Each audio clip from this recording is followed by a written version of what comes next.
may I offer you a few things worth thinking about. A few years ago, the US government had its Human Genome Project. In charge of these hundreds of scientists was Francis Collins, a very great and good man. This is what he wrote. In the universe are 15 constants, each one of them with a very precise value. Gravity, thermonuclear force, strong and weak nuclear forces, etc. all have precise values. And if these values shifted by 1/1,000th, or in some cases by even 1/1,000,000th of a millionth, there could be no universe and no us. In other words, my friends, the chances that the universe is a freak production, a fluke, is much less than 1/1,000,000th of a millionth. You've heard of Stephen Hawking, perhaps the greatest of physicists. He says it's against all odds that the Big Bang should result in a universe like ours. It surely has religious implications. This is still Hawking. It's as though God had in mind to develop human beings like you and me. Now, Hawking is not a believer, but there he spoke the truth. You've heard of Carl Sagan.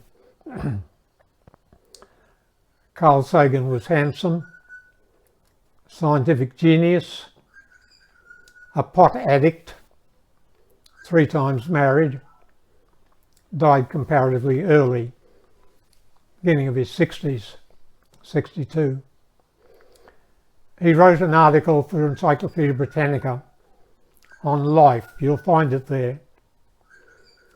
And in that article he said, the instructions to produce the simplest cell of anybody's body would fill 100 million pages the size of Encyclopedia Britannica pages.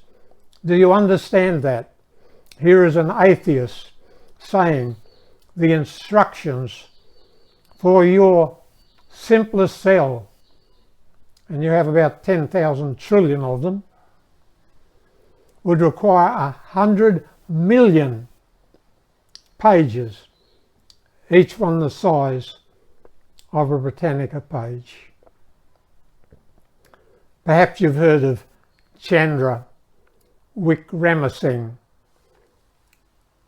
a friend and co-worker with Fred Hoyle, thought very much the same as Hoyle. He said there's no chance that life was a chemical accident. To say so would be like saying you could find a special grain of sand in one of the many shores, not only of this world, but of all the planets.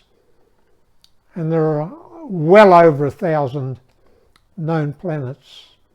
But the chance of a chemical accident leading to life is like that. Finding one grain, one special grain of sand from all the shores of all the planets. I appeal to you, dear friend. It's so easy to go on living as though tomorrow will be like today, next year like this year. It will not be always so. Days of our years are 70. That was said thousands of years ago. Today, perhaps the average person can live into their 80s, if you call it living. Scientists now talk about health span. That's the number of years you live without needing medication or hospitalisation or surgery, and it's a great deal less than 80 years. Only 1 person in 10 in their 40s is fit. 3 out of 4 die of heart disease or cancer. Dear friend, it is wise to understand what even the unbelieving scientists are now confessing, that this world is not a fluke. You are not a fluke. God is the cause of all things. Remember what I've told you before. There are only 3 options. An eternal nothing, making matter and mind. Well, from nothing comes nothing. That's no use. Eternal matter made mind. Mind is the most complicated thing in the universe. Could never have come about from unthinking matter. That's no good. The other option is an eternal mind made matter and mind. I commend it to you, dear friend, so that your life will have meaning and purpose and joy. For if I fail here, or if you fail here, there can only be misery and mockery. God bless you.